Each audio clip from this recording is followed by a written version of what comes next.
بس تشدد او تشدد وی بچا دغه جنگ دغه ضد خلاف یو مونږ هم دغه تشدد خلاف یو د بادشاہ خان د قافلې خلک یو مونږ د سپېڅلي نظریه خلک یو مونږ د انسان وجود د بادشاہ خان د قافلې خلک یو مونږ د سپېڅلي نظریه خلک یو مونږ د انسان وژنه کفر ګڼو مونږ د داسې عقیدې خلک یو داسې نظام باندې توکاڼې ولم بیا د پیریانو پورته کاڼې ولم د رب دې کمال ته ګوره انتها د انتها کې د جانان په ښکلي مخ کې ګوتې وشي په خندا کې لکه ستوري چې ښکاره شي د سپوږمۍ سره په خوا کې لیوال منځ د نقې ولي کله کله په خطا کې په جمع د ملګرو ته ګلالو ته شاه زلمو ته په جمع باندې السلام ورته وایم السلام علیکم ما خو خپل کلامونه راوړي وو خو ما ته دوه فرمایشونه وشو هغه به کوم خو زه به کوشش کوم چې ټایم لږ واخلم او کلامونه ډېر ووایم مننه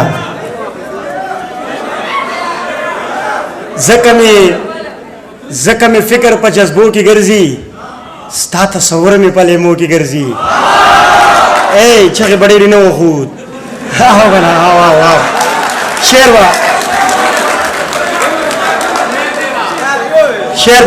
شعر باورو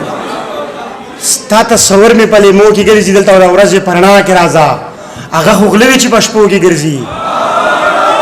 ځکه مې فکر په جذبو کې ګرځي ستا تصور مې په لیمو کې ګرځي دلته د ورځې په رڼا کې راځه هغه خو غله وي چې په شپو کې ګرځي دوی کرنا د شنو امن مومي دوی به مړه کېږي که تیارو کې ګرځي دلته شپونکی د دې نه دی خبر دلته لیوان ګډ بیزو کې ګرځي درمان صاحب دلته شپونکی د دې نه دی خبر دلته لیوان ګډ بیزو کې ګرځي د پښتنو د لیوانو کاروان کې ما سره څوک په کوڅو کې ګرځي د پښتنو د لیوانو کاروان کې ما سره څوک په کوڅو کې ګرځي لیوانه دلته نظام ټول بدل دی لاندې میان خړوبو کې ګرځي نور څه شعرونه وایم بیا نظمونو ته راځم ته خبرې چې چاته وسپارلو ته خبرې چې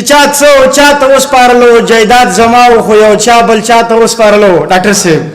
جایداد زما خو یو چا بل چاته وسپارلو زی پر وجلم خغی ډیر وزه بیخي اوازي نن مې د خپل بابا باجی کور کاکا ته وسپارلو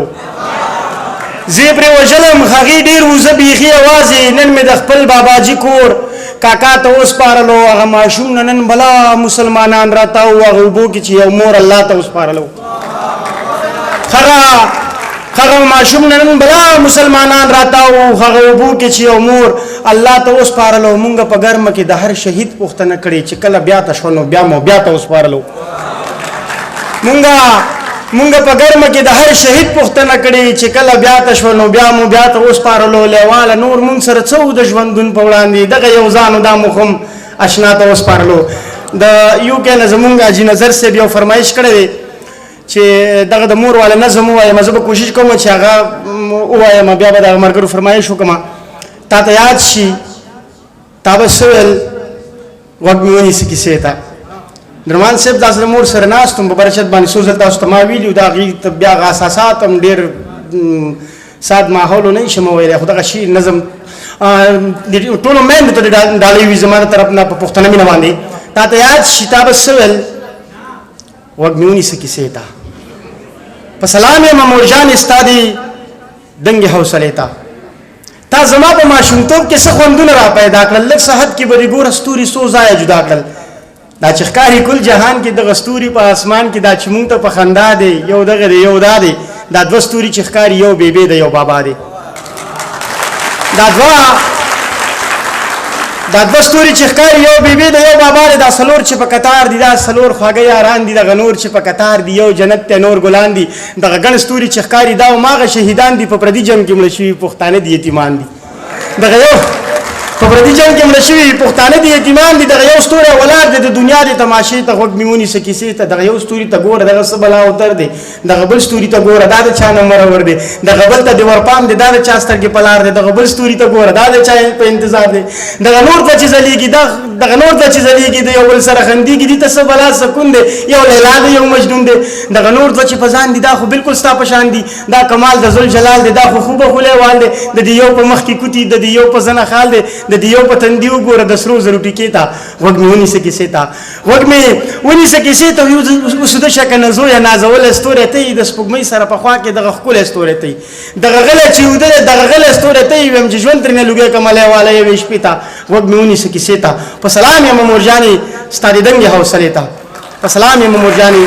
ستا د دنګې حوصلې ته دغه فرمایش به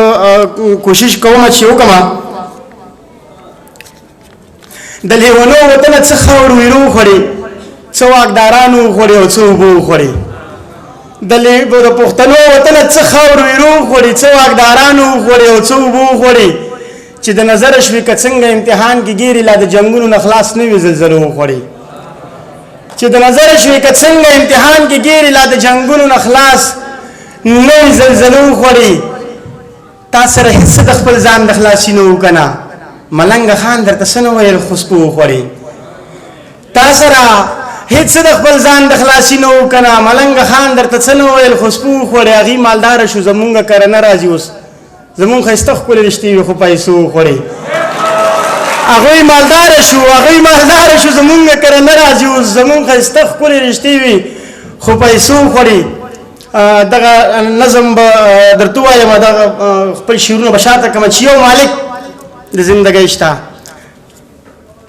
عثمان والا دې نه پس به ووایم بیا ښه انشاءالله یو مالک د زندګۍ شته یو خالق د دنیاګۍ شته یو مالک د زندګۍ شته یو خالق د دنیاګۍ شته زه چې بعض کردار وینم وایم خره چې خدای شته یا د ظلم انتها شي ډېره ښه چې مرګۍ شته ډېره ښه چې حساب شته د هر ظلم احتساب شته یو حجي په دې یریږي وایي په قبر کې عذاب شته ډېره ښه د عدالت شته ډېره ښه د آخرت شته ډېر شیخان به در معلوم شي لویه ورځ لوی حقیقت شته دا لا څرنګه ژوندون دی هر یو پروت سر په زنګون دی بیخي څوک خبره نه اوري بیخي دور د کارون دی په یوه کانټه حساب دی که څوک سپک دی او که دروند دی خره وس دوه وړیان دي دا لا څرنګه قانون دی خره وس دوه وړیان دي دا لا څرنګه قانون دی نه په چا څوک خفه کېږي او نه چا باندې خوږېږي زړه زما پسې ویران دی زړه زما پسې ورانېږي څوک د زړه خالونه نه وایي میاشت دوره یې معلومېږي د لاسونو مې وړه دانګي چپه سترګه مې رپېږي سار مې بیا چپه سترګه مې رپېږي سار مې بیا نفلونه وکړل خدایه خیر که راپېښېږي توره چرګه مې منلې که جانان را پخلا کېږي سار مې بیا نفلونه وکړل خدایه خیر که راپېښېږي توره چرګه مې منلې که جانان را پخلا کېږي کله کله داسې کېږي سړی لږ ډېر خطا کېږي په وفا او په جفا کې په دروغو فرښتیا کې فرق چېرته څوک کوی شي په روا او ناروا کې زه تر اوسه نه پوهېږم ملامته د بچا کې د دنیا خلک ویجاړ دي که ویجاړه په دنیا کې څه بدم نه زندګي ده هره څا په هره خوا کې خلک زخرو باندې مړه شي زه مړ شوی یم دا کې د رب دې کمال ته ګوره انتها د انتها کې د جانان په ښکلي مخ کې ګډ وشي په خندا کې لکه ستوري چې ښکاره شي د سپوږمۍ سره په خوا کې لیوال منځ د نقې ولي کله کله په خطا کې ډېر زیات مننه کوم دغه مری مې وچم د خو دغه نظم فرمایش وکړو دغه ځوانانو دې ته به ووایم باچا او دا ما باندې پابندي م ده وایي دا به نه وی خو وایم باچا را مخکې شه حساب ته کښېنه باچا را مخکې شه حساب ته کښېنه لږ شان زمونږ د احتساب ته کښېنه مذهب دې هم ملا دې هم راوړه کتاب دې هم سزا دې هم راوړه اول د هر یو سوال جواب راکا وروستو سزا خلا جواب راکا هغه زمونږ کلیوال څنګه مړ شه محمد زاده اګروال څنګه مړ شو هغه د ولس په غم ککړ څنګه مړ شه هغه شهید عثمان کاکړ څنګه مړ شه هغه شهید عثمان کاکړ څنګه مړ شه زه به د چا تپوس د چا نه وکوم هغه شهید طاهر داول څنګه مړ شه د دې فساد څه پته ولګېده د دې فساد څه پته ولګېده د ملک ساد څه پته ولګېده د سپین او تور څه پته ولګېده د سم او سپور څه پته ولګېده دا په بابک بریدونه چا وکړل د دغه چور څه پته ولګېده دا بې ګناه وژنې څنګه وشوې په پوهنتون چاودنې څنګه وشوې د دغې خاورې زلمیان څنګه مړه شو د دغې خاورې بچیان څنګه مړه شو بې حرمتي د وردۍ څنګه وشوه دغه پولیس او پوځیان څنګه مړه شو دا د جومات منارې چا ورانې کړي دا د وردۍ خاوندان څنګه مړه شو که نن نه وي نو سبا به کېږي دغه پوښتنه خامخا به کېږي بیا که زه نه یم بیا به بل لیوال وي لږ شان زما نه به بدل لیوال وي خو تا به رانیسي او له تا نه به پوښتنه کوي د دغه ظلم به زره پوښتنه کوي مړه د ظلم هم زه حد وي باچا بس تشدد او تشدد بچا دغه جنگ دغه ضد خلاف یو مونږ هم دغه تشدد خلاف یو د باچا خان د قافلې خلک یو مونږ د سپېڅلي نظریې خلک یو مونږ د انسان وجود د باچا خان د قافلې خلک یو مونږ د سپېڅلي نظریې خلک یو مونږ د انسان وژنه کفر ګڼو مونږ د داسې عقیدې خلک یو داسې نظام باندې توکاڼې ولم بیا د پیریانو کور ته کاڼې ولم زه دا منم چې سل په سل مې وکړل لکه د پیر مذهب کنځل مې وکړل بس نور څه نه خو احتساب دې وشي زما د هر ظلم حساب دې وشي زما د هر ظلم حساب دې وشي ډېره زیاته مننه کوم